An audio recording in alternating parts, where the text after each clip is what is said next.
Hey guys, my name is Andrew Finlinson. As a doctor of physical therapy, one of the most common things that we see and treat are ankle sprains. Now my goal today is to be able to help you apply physical therapy early on after your ankle sprain, to be able to help you to see quicker results and get back to the things you love as soon as possible. Now for those of you who are dealing with chronic ankle injuries or just haven't been able to see the results you want after a previous ankle sprain, this is also going to help you to improve your mobility, your strength, and your stability. Now, typically after an ankle sprain, we hear that we want to rest it. While this is true to an extent, we really want to focus on protecting the injury in an active way. So what I mean by this is that we want to be able to do our daily activities as best we can, while also allowing that injury to heal and promote an environment of healing within the ankle. This is best done by involving early mobility, early strengthening, and early stability exercises in a controlled manner. So the first thing that I want to be able to do is involve early ankle mobility, and this is done in a couple different ways that I'm going to show you here. The first one is going to improve ankle dorsiflexion mobility, and this will help to be able to, especially in those early on stages, to work on that gait and the walking pattern as you're stepping through and going through. So with the ankle that you sprained, you're going to have that here in front, on your knee, your hands on the knee of the foot in front. You're going to lean forward, shifting your weight onto that front foot, and you'll likely feel a little bit of tension or pressure in that front area, possibly a little bit of pain. So just go to that point where you're beginning to experience that pain. You don't need to push into the pain necessarily, but try to push it just a little bit to that point of pain, just to establish that full stretch there. As you do that, you can kind of pulse at that end range just to try to make sure you're getting the full effect here. After a little while of doing this, we can gradually try to work into other things such as walking and other activities there. The other way that we're going to want to mobilize the ankle is into plantarflexion, which just is that toe point that we usually think of. Now to do this, you're going to probably have stiffness at the start, so we're going to start out in a hands and knees position. You'll put both hands down, your feet flat on the floor, or as flat as you can get them, and you're going to slowly rock your weight backwards until you feel a stretch of that ankle, mostly on that outside. Come down, hold it there, and then come back out. Now, in the early phases, you might only be able to get to here, and that's okay. Later on, you should be able to lean back until eventually you'll be able to come up and just put all of your weight down onto that ankle. And this may even cause a little bit of that discomfort, and that's okay. You can kind of come in and out of that stretch as you need to, just trying to work that as much as, or as best as we can. Now, when it comes to that early active rest and recovery that I was talking about, something that we're going to want to do is get that ankle moving. So especially in that acute phase, that 1 to 3 days after the ankle sprain, we want to be able to incorporate movement into that ankle while we're resting it. So yes, do your typical, elevation, your compression, things like that, but we want to involve movement with that. So you can do that easily in that forward and backwards motion, that side to side, or probably a lot of you have heard of that ABCs, just spelling out the letters of the alphabet, going along there. And as tolerated, you can begin to add weight with that. If you just have a band, you can put that around the feet and begin to pull out to the side that way. And this is going to strengthen the fibular muscles, which are on the outside of that leg here. And these are the muscles that actively protect the ankle that has just been sprained. So those ligaments that are down here connecting the bone to bone are also supported here by these muscles that wrap down and around the foot here.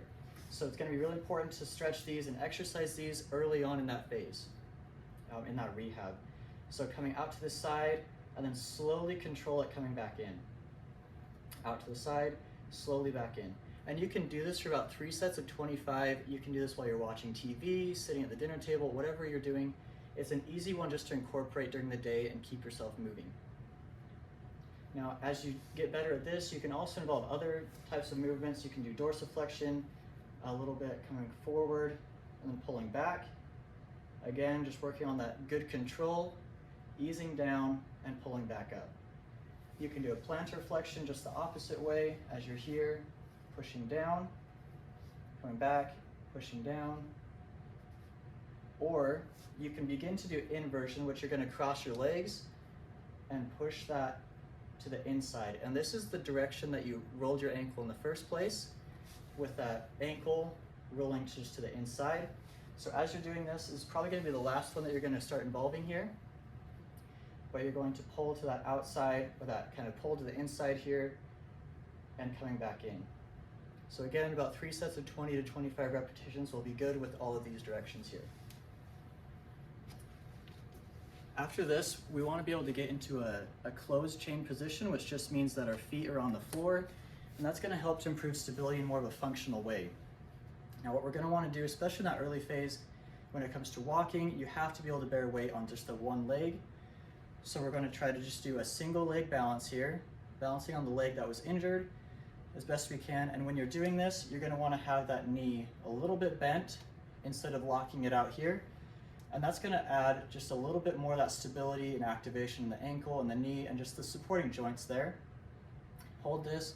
Try to go for about 30 seconds to a minute here.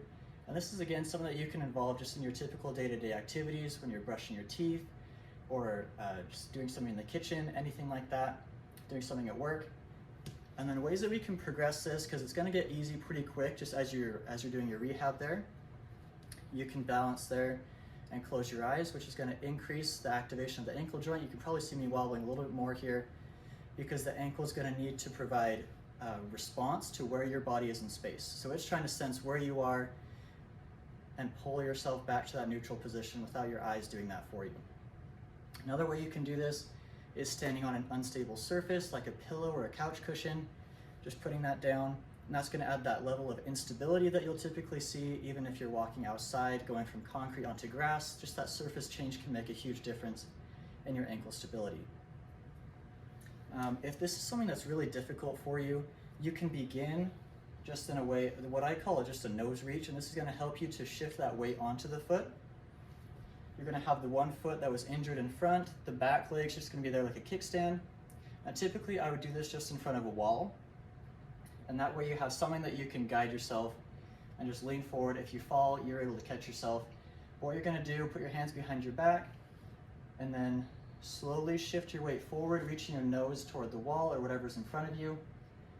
Coming forward, keeping that body straight, and then easing yourself back. And this will help to train up those muscles of the ankle and the foot to accept your weight, especially when it comes to that walking pattern. So come forward, hold for a few seconds, and come back out. It's also going to help to train you in more of a dynamic way, whereas that just standing by yourself is more of a static training. And when we get that dynamic training, we're able to do more functional things and begin to train in other ways. So when we're doing day-to-day activities, we're not just going to be standing upright. We're going to be moving different directions, shifting side to side. So that's going to also work another form of balance. To be able to practice this, what I like to do is just a Y balance. And all that means is that we're going to stand in one spot on that ankle. You're going to try to lean forward, reach as far as you can and tap, then come out kind of sideways diagonally, as far as you can and tap, and then just this opposite direction, far as you can and tap. So that's going to be kind of that Y pattern. You can go around that a few times, and this is going to improve that ankle stability, strength, and mobility all in one. Now, the last thing that I really want to focus on is that calf raise. And this is going to be a great strengthening exercise for the ankle, as well as just improving that stability with it, because this is typically that activity where the ankle injured itself in the first place.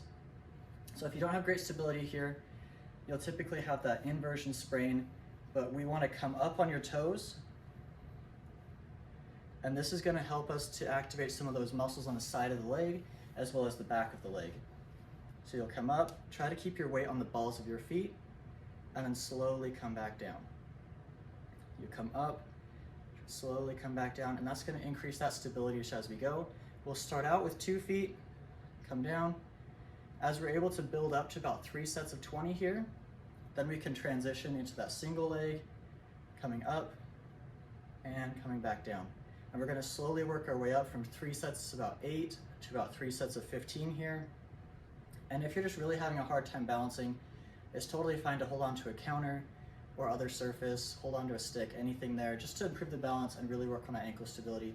And this is something that you can incorporate in your day-to-day life, at the kitchen table, as you're cooking, cleaning, or just as you're brushing your teeth. And it's going to be a great way that you can easily strengthen that ankle and work on stability and mobility.